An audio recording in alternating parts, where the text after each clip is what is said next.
ETV YouTube channels లో మీ వ్యాపార ప్రకటనల కోసం ఈ నంబర్కి కాల్ చేయండి. మన కోసం మనతో కొట్లాడే నిజమైన ప్రేమ చూపించే ఒకే ఒక వ్యక్తి అమ్మ.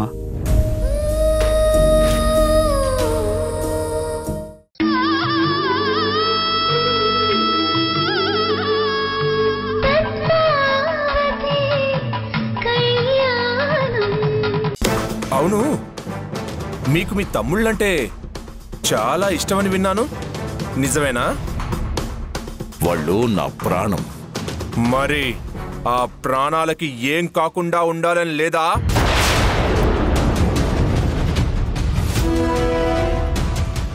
ఏంటి బెదిరిస్తున్నావా? చిచి చిచి చిచి చిచి, నాకలాంటి మంచి అలవాట్లు అస్సలు లేవు. జస్ట్ వార్నింగ్ ఇస్తున్నా. నువ్వు నా మాట వినకపోతే కదా బెదిరించడం లేదా చంపించడం. అంత ఈజీగా వాళ్ళనేం చేయను. అసలే నీ చిన్న తమ్ముడికి త్వరలో పెళ్లి కూడా చేయబోతున్నావంట కదా. రెండో తమ్ముడికి బట్టల షాప్ పెట్టించావు, మూడో తమ్ముడికి రైస్ మిల్ ఇప్పించావు, చిన్న తమ్ముడికి ఆర్గానిక్ షాప్. దాని పేరేంటది? హ్యాపీ ఫ్యామిలీ ఆర్గానిక్ షాప్, అదే కదా? పేరు బాగుంది. కుటుంబం అంతా కలిశారు, చాలా సంతోషంగా ఉన్నట్టున్నావు. నువ్వెప్పటికీ అలాగే ఉండాలంటే నువ్వు చచ్చినట్టు నేను చెప్పింది చేయాలి. లేదనుకో, అసలుకే ఈ సంపత్కి మాన్స్టర్ అని పేరుంది.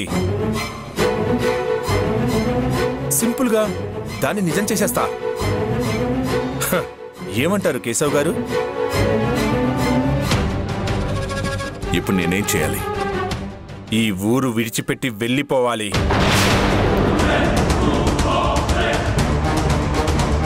అది జరగని పని. అయితే రేపు జరిగే పనులు నేను చెప్పనా? కొత్తగా పెట్టిన నీ తమ్ముడి బట్టల షాపు రాత్రికి రాత్రే తగలబడిపోతుంది.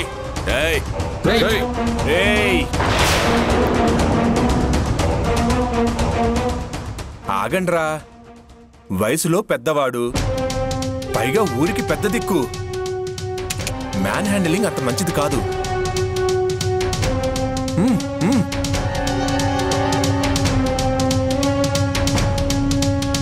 చూడు, నేను నిన్ను చంపాలనుకుంటే మా తాతకి తప్పుడు తీర్పిచ్చి మా కుటుంబాన్ని ఈ ఊరు నుంచి వెలేసినప్పుడే చంపేసేవాణ్ణి. కానీ నాకు కావాల్సింది నిన్ను చంపడం కాదు, నీకు ప్రతి క్షణం నరకం చూపించడానికి. నువ్వు నాకు ఎంతో అన్యాయం చేశావు, కానీ నేను నీకు ఫేవర్ చేద్దామనుకుంటున్నాను. నీ చిన్న తమ్ముడు పెట్టిన ఆర్గానిక్ షాప్ ఉంది కదా, అది నాకు వదిలేయమని చెప్పు. నిన్ను కనీసం ఈ ఊర్లో ఉండటానికి యాక్సెప్ట్ చేస్తాను. లేదంటే చెప్పను, చేసి చూపెడతా.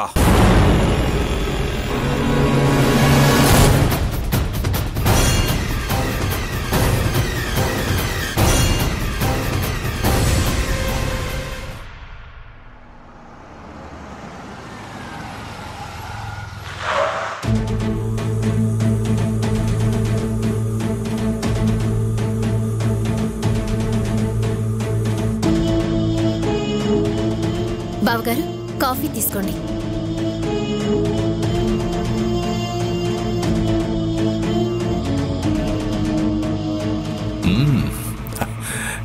కాఫీ చాలా బాగుందమ్మా.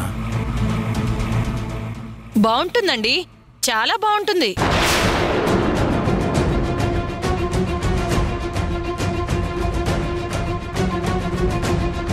ఎందుకంటే పెట్టింది నా కూతురు కదా.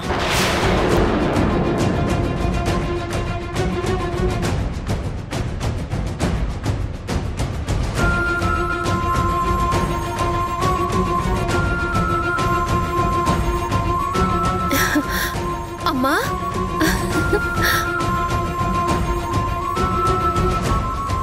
ఏంటి చెప్పా పెట్టకుండా ఇలా సడన్ గా? నువ్వు నాకేం చెప్పి చేయట్లేదు కదా.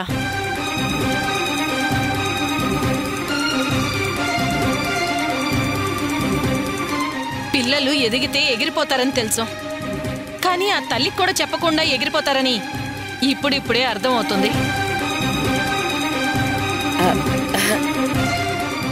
బాగున్నారా పిన్ని?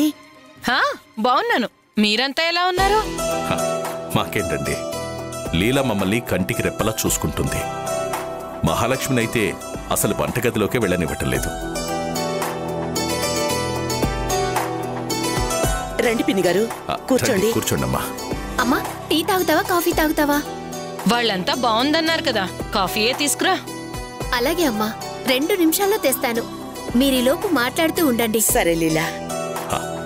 పిన్ని కూర్చోండి. మహాలక్ష్మి, పై పంచి తీసుకురా. అలాగేనండి. రెడీ అయిన రిపోర్ట్స్ అన్ని ఆయనకి పంపించేసేయండి. Okay sir. ఆదిత్య, ఏం డోనర్ గారు, రండి రండి కూర్చోండి. నన్ను అలా పిలవద్దని నీకెన్నిసార్లు చెప్పాలి? ఏదో సరదాగా అన్నానులే గాని, ఏంటి పిలిచు? నిన్ను కొత్త స్టాక్ తెప్పించమన్నాను, ఎందుకు తెప్పించలేదు? బహుశా తెప్పించాల్సిన అవసరం లేదనుకున్నాడో ఏమో.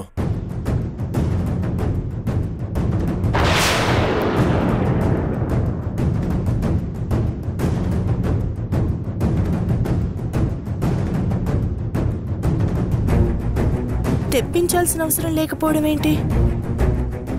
ఇంతకీ మీరెవరు? నా పేరు సంపత్. ఈ అఖండ భారతదేశంలో ఆర్గానిక్ ఫుడ్ బిజినెస్ ఉన్న ఏకైక బిజినెస్ మ్యాన్ని. ఏం కావాలి మీకు? షాప్ విజిటింగ్కి వచ్చారా? కాదు, ఈ షాప్ కొందామని వచ్చాను.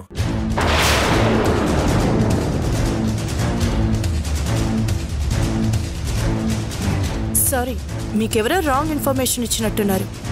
ఈ షాప్ అమ్మడం కుదరదు. ఇది మా ప్రాణం. మీరు వెళ్ళొచ్చు. మీ ప్రాణాల కంటే ఎక్కువ?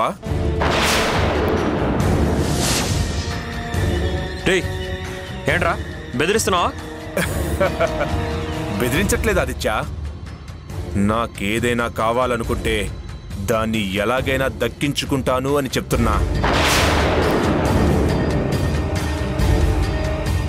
అయినా మీ అన్నయ్యతో నిన్న రాత్రే ఈ షాప్ గురించి మాట్లాడానే, నీతో చెప్పలేదా?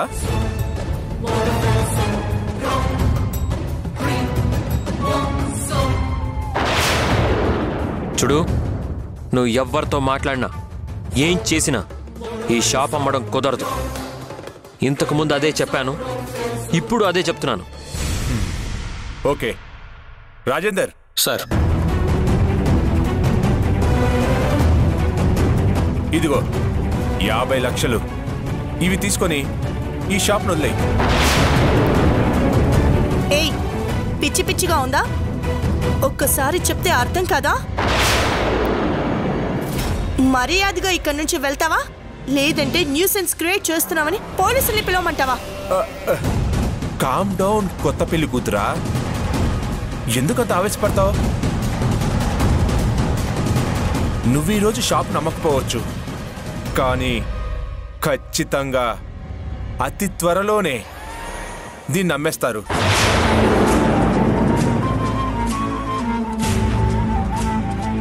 అమ్మేలా నేను చేస్తాను. అప్పుడు నేను కొనను అని చెప్పినా, సార్ సార్ సార్ సార్ మీరే కొనాలి సార్ అని నా కాళ్ళు పట్టుకుని ప్రాధేయపడేలా చేస్తాను. వస్తా.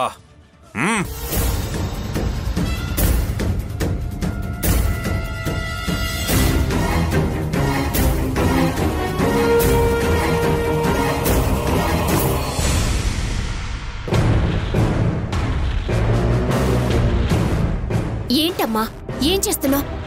ఆ ప్రశ్న నేనే అడగాలి. అసలు నువ్వేం చేస్తున్నావు? వంట చేస్తున్నా. నేను అడిగింది ఇక్కడికొచ్చి ఏం చేస్తున్నావని.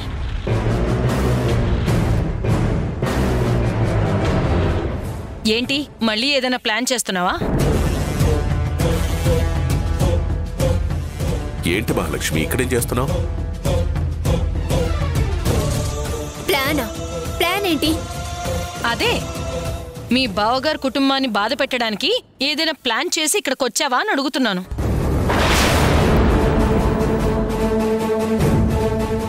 నేను ఏ ప్లాన్తో రాలేదు. ఇన్ని సంవత్సరాలు నేను చేసిన పొరపాట్లేంటో తెలుసుకున్నా. అందుకే నా వాళ్లతో కలిసి బ్రతకడానికొచ్చాను. ఏంటి నీ వాళ్ళ? నీకేమైనా పిచ్చిగాని పట్టిందా? వీళ్ళంతా నీ పగవాళ్ళు, నీకు శత్రువులు.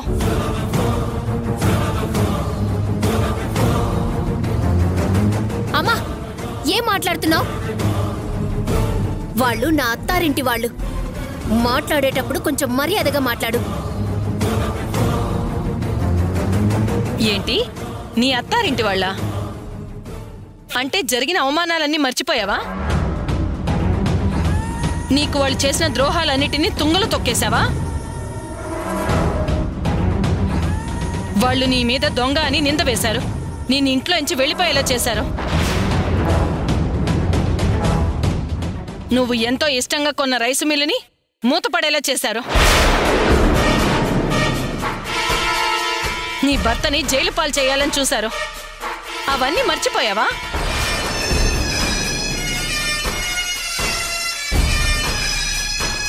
మొన్నటికి మొన్న పంచాయతీలో పద్మావతిని నువ్వే కిడ్నాప్ చేశావని నీ పరువు తీశారు. అన్నీ మర్చిపోయి ఇక్కడికొచ్చి అందరికి సేవలు చేస్తూ కూర్చున్నావా?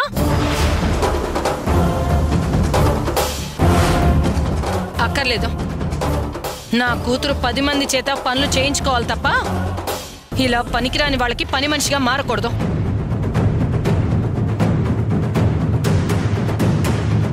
ఆస్తులు ఉన్నాయి, అంతస్తులు ఉన్నాయి. అన్నిటికీ మించి ఈ అమ్మ ఉంది. నీ కళ్ళల్లోంచి ఒక్క కన్నీటి బొట్టు కూడా రాకుండా నేను చూసుకుంటాను. పద, ఇప్పుడే ఇక్కడి నుంచి వెళ్ళిపోదాం.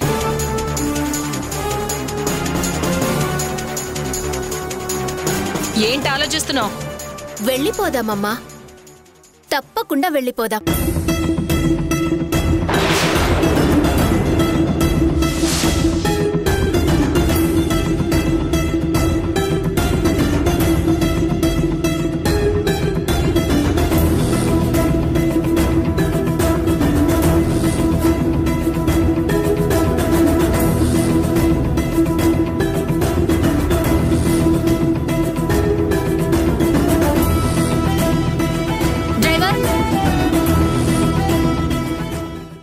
తీసుకెళ్ళి. అలాగే మేడం.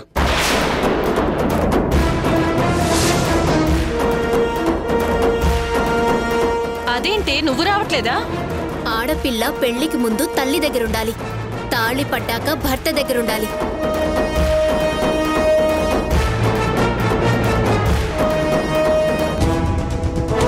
ఇన్ని రోజులు నువ్వు చెప్పే మాటలు విని అవే కరెక్ట్ అనుకుని నా కుటుంబానికి దూరం అయ్యాను. ఇంకా దూరం అవ్వాలని నేను కోరుకోవట్లేదు.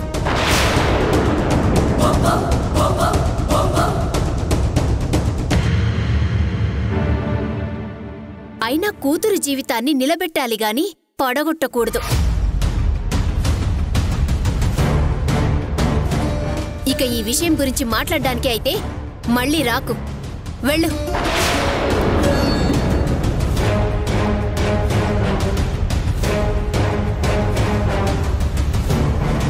అంటే ఇక్కడే ఉండిపోదామని ఫిక్స్ అయ్యావా? ఫిక్స్ అయ్యాకే వచ్చాను.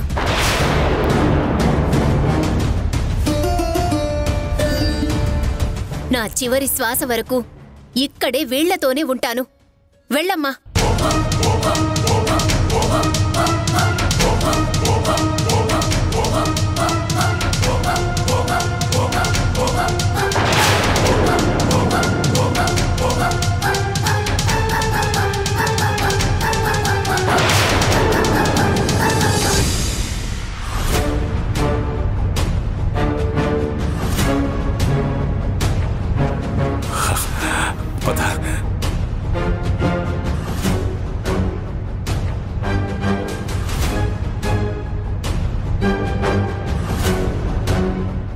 ఏంటక్క అలా చూస్తున్నారు?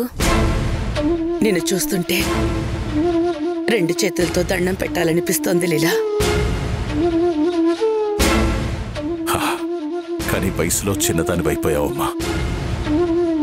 ఏంటి బావగారు మీరు నాకు దండం పెట్టడం ఏంటి? అయినా ఇప్పుడు అంత గొప్ప పని నేనేం చేశానని?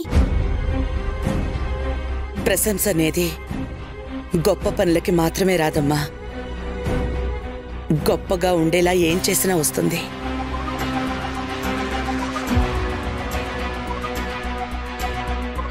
నువ్వు తిరిగి ఈ ఇంటికి రాను అని శపథం చేసి వెళ్ళిన రోజు నేను చాలా భయపడ్డాను.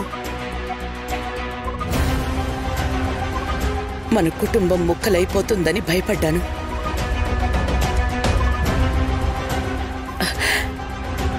కానీ నా భయాన్నంతటినీ పోగొట్టి నువ్వు మళ్ళీ వచ్చావు.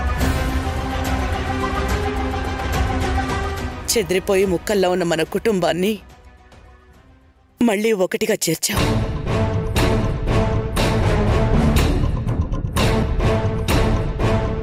ఇక మన జీవితాల్లో ఆనందం తప్ప కన్నీళ్లుండవు అని మురిసిపోయే లోపే మీ అమ్మగారు వచ్చారు. ఆవిడ మాటలు విని నువ్వెక్కడ మళ్ళీ పాత లీలగా మారిపోతావేమోనని నా గుండె భయంతో ఎంత వేగంగా కొట్టుకుందో తెలుసా?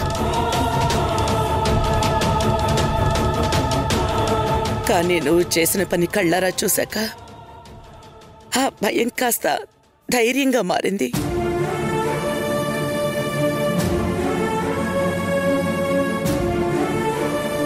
ఎప్పటికీ నా లీల ఇలాగే ఉంటుంది అని నమ్మకం కుదిరింది. ఇంతకన్నా గొప్పగా ఏం చేయాలమ్మా? మారిపోయే మనిషినే అయితే మళ్ళీ తిరిగొచ్చేదాన్నే కాదక్కా.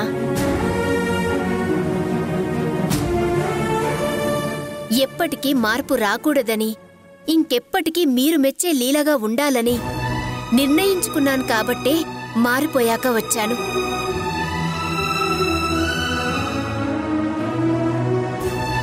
ఇంకెప్పటికీ మారనక్కా. లీలా,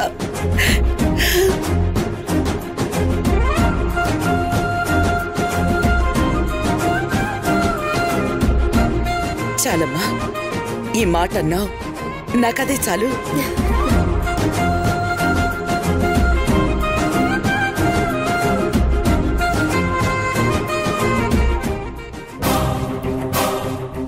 నా కుటుంబం ఇలా ఆనందంగా ఉన్నందుకు సంతోషపడాలి, లేక మా ఆనందాన్ని ఒకడు దూరం చేయాలని చూస్తున్నందుకు కంగారు పడాలో అర్థం కావట్లేదు. కాపాడుకుంటాను. వాడు ఏం చేసినా నా కుటుంబాన్ని నేను కాపాడుకుంటాను. కాపాడుకోవాలి, కాపాడుకుంటాను.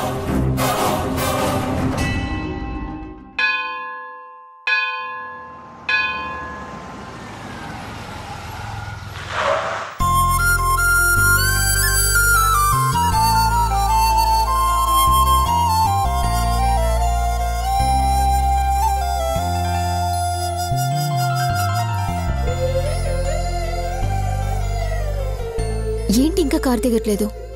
గుళ్ళోపలికి రావా? ఏంటొచ్చేది? నేను రాను. నువ్వే కారెక్కు, మనం తిరిగి ఇంటికి వెళ్ళిపోదాం. ఏంటి? ఇంటికి తిరిగి వెళ్ళిపోదామా? అలాంటప్పుడు గుడి దాకా రావడం ఎందుకు?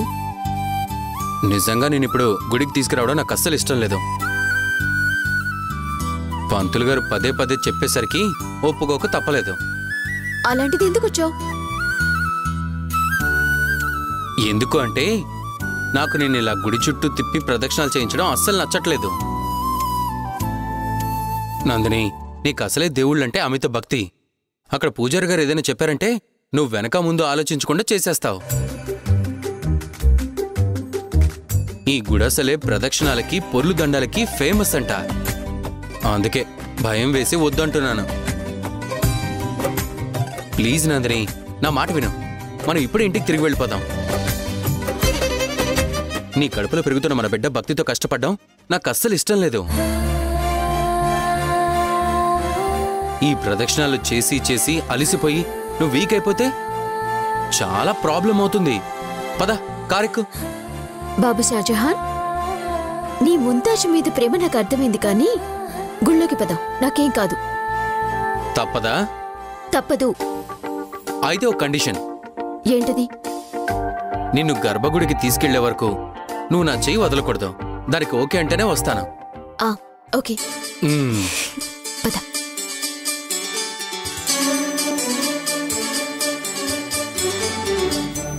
నందిని, ఏంటంత స్పీడ్గా నడుస్తున్నావు? మెల్లగా నడు. Okay okay.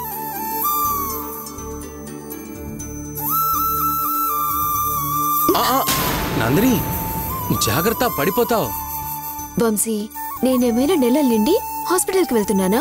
నెల తప్పిన తర్వాత గుడికొస్తున్నాను. మరీ ఇంత ప్రేమ మంచిది కదా వంశీ. నువ్వు ఏమైనా అనుకో, నీ కడుపులో ఉన్న బిడ్డ నా చేతుల్లోకి క్షేమంగా వచ్చే వరకు నిన్ను ఇలాగే చూసుకుంటాను. పద.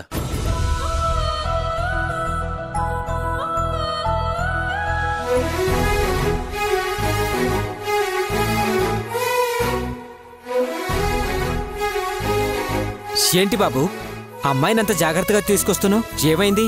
మా ఆవిడిప్పుడు ప్రెగ్నెంట్ పంతులు గారు. అందుకే ఏం కాకూడదని జాగ్రత్త పడుతున్నాను. అలాగా?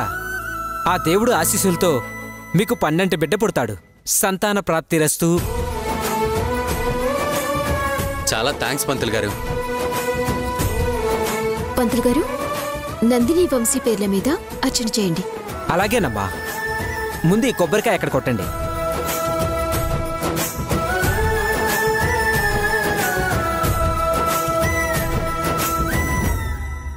స్వామి, నాకు పండంటి మగబిట్ట పుట్టాలి.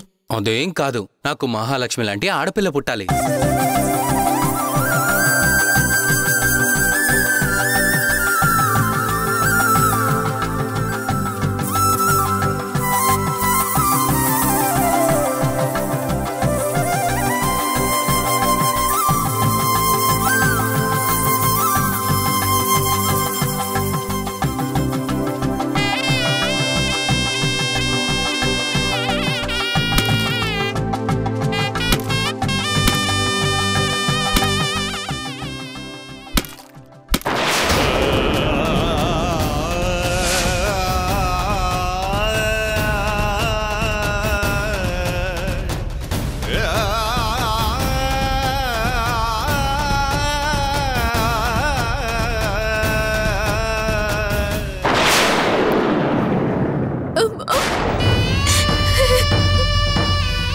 నందిని, నందిని, ఏమైంది? ఏమైందమ్మా చెప్పు. ఇందాక టెంకాయ కొడుతుంటే టెంకాయ కొళ్ళిపోయిందమ్మా. నాకేం కాదు కదమ్మా. నా బిడ్డ క్షేమంగానే ఉంటుంది కదమ్మా. ఈటీవీ విన్ యాప్ రోజుకి కేవలం ₹1 మాత్రమే. ఇప్పుడే ఈటీవీ విన్ యాప్ డౌన్లోడ్ చేసి సబ్స్క్రైబ్ చేయండి.